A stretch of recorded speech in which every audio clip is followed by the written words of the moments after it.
သွားပြီရှင်ဝိပင်းနဲ့နေ ရှင်ဝိပင်းနဲ့ တမချင်းတမလေး ဟုတ်ကဲ့ ချက်ပိုင်းလေးခက်တဲ့တော့မတော့လို့လား ဒီဒီရဖို့လာရှင်းနေ ဟုတ်ကဲ့ အချွေးစင်းနေမှာ ဟုတ်ပြီပေါ့ အာတော့အခုလာခရက်တဲ့ကြည့်လို့တော့တရားပဲ ဒေါ်လာတည်းနဲ့နေဘူးလားငါရွတ်စင်မနေတာလား ရွတ်စင်ကအမေရိက အဘူဦးစားအောင်လေ ကျူမဲဗျာအောင်ခေါ်တယ်ကြည့်တယ် နော်အမောင်းကိုသိန်းလေးကောင်းစား ဝါ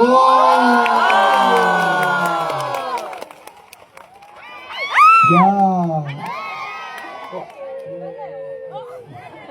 ချီးရဲကြပါလေ ဟုတ်ဒါကြောင့်လေအမကျွန်တော်တို့ဒီလက်မှတ်တွေပေါ့ပဲတော့ထော်တာ ဘယ်ချီးလက်မှတ်လဲလားအမေရိကန်ဒေါ်လာ100 အမေရိကန်ဒေါ်လာ100 100ဘယ်လောက်ရှိလဲ ဒီချိန်တခါတော့လာချတယ်မယူ ဘာဖြစ်လို့လဲ ကိုမမရလားဟိုဒီချက်ဓမ္မပဲတလား ဒီလာချက်မယူလို့ဆိုသူ့မပေး ဟုတ်တယ်အဲ့သူအမောက်ပြောတာလေချိုးမပါဘူး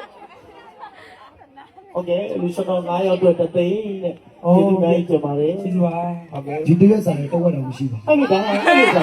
ဒီတရက်ဆိုင်တော့ဝက်မရှိဘူး အဲ့ဒါအဲ့ဒါကျွမ်းနေတာအဲ့ဒါ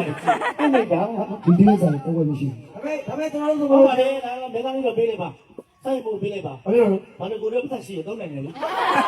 ပေမဲ့တကယ် ဒီ လို့ ဘာမရလားလို့ပြောပါပေါ့ ဒီကဝဲဆိုဘူး ရှင်မွေးဟောပါတယ်ကိုသိန်းလေးတော့ရှိတာဒီကဆောက်ကဒီကကလားဒီကဘော ဒီရော ဒီကဒီကဆောက်က